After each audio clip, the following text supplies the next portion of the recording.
एक छोटे से गांव में 3 अच्छे दोस्त रहते थे। आरव, गौरी और मोहन। गांव का नाम था सोनपुर। हर साल की तरह इस बार भी गांव में होली की तैयारियां जोरों पर थीं। गलियों में रंग बिरंगी पताकाएं लटक रही थीं, घरों से गुजिया और मालपुए की खुशबू आ रही थी और बच्चे ढोलक की थाप पर नाच रहे थे। आरव सबसे शरारती था, उसे रंगों से खेलना बहुत पसंद था। गौरी शांत और समझदार थी, लेकिन होली के दिन वो भी किसी से कम नहीं रहती थी। मोहन थोड़ा डरपोक स्वभाव का था, क्योंकि उसे गहरे रंगों से एलर्जी थी। पिछले साल कुछ बच्चों ने उसे बहुत गहरा रंग लगा दिया था, जिससे उसकी त्वचा खराब हो गई थी। इसलिए इस बार वो थोड़ा घबराया हुआ था। होली की सुबह सूरज की पहली किरण के साथ ही पूरे गांव में होली है की आवाज गूंजने लगी। आरव हाथ में पिचकारी और रंगों की थाली लेकर मोहन के घर पहुंचा। उसने दरवाजा खटखटाया। मोहन बाहर आया तो उसके चेहरे पर हल्की चिंता थी। आरव हंसते हुए बोला, इस बार तो तुझे नीला पीला कर दूंगा। मोहन पीछे हटते हुए बोला, नहीं नहीं, इस बार मैं नहीं खेलूंगा, मुझे डर लगता है। तभी गौरी भी वहां आ गई। उसने दोनों को देखा और मुस्कुराई। होली खुशियों का त्योहार है, डर का नहीं, उसने प्यार से कहा। हम सब मिलकर खेलेंगे, लेकिन इस बार सिर्फ प्राकृतिक और हल्के रंगों से।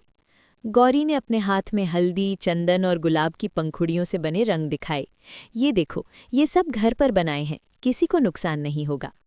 मोहन के चेहरे पर थोड़ी राहत दिखी। उसने धीरे से पूछा, सच में कोई परेशानी नहीं होगी? गौरी ने सिर हिलाया, मैं वादा करती हूँ। आरव ने भी अपनी पिचकारी नीचे रख दी। ठीक है, इस बार मस्ती भी और सेहत भी। तीनों दोस्त गांव के चौक की ओर चल पड़े। वहां ढोल बज रहा था, बुजुर्ग लोग भाग गा रहे थे और औरतें हंसते हुए एक दूसरे को रंग लगा रही थीं। हवा में गुलाल उड़ रहा था, जिससे पूरा आसमान गुलाबी लग रहा था। गौरी ने सबसे पहले हल्का सा गुलाल मोहन के गाल पर लगाया। होली मुबारक, उसने कहा। मोहन मुस्कुराया और उसने भी आरव के चेहरे पर हल्दी का रंग लगा दिया। आरव हंस पड़ा और बोला, अब तो बचकर दिखा। लेकिन इस बार उसकी शरारत में भी अपनापन था। तीनों दोस्तों ने मिलकर खूब नाच गाना किया। मोहन अब बिल्कुल नहीं डर रहा था, वो भी बच्चों के साथ रंग उछाल रहा था। गांव के सरपंच जी ने आकर सबको मिठाई बांटी और कहा, याद रखो, त्योहार का असली मजा तब है जब सब साथ हों और कोई दुखी ना हो। दोपहर तक पूरा गांव रंगों में रंग चुका था। तीनों दोस्त थककर पेड़ के नीचे बैठ गए। उनके चेहरे पर रंग थे, लेकिन दिलों में उससे भी ज्यादा खुशियां।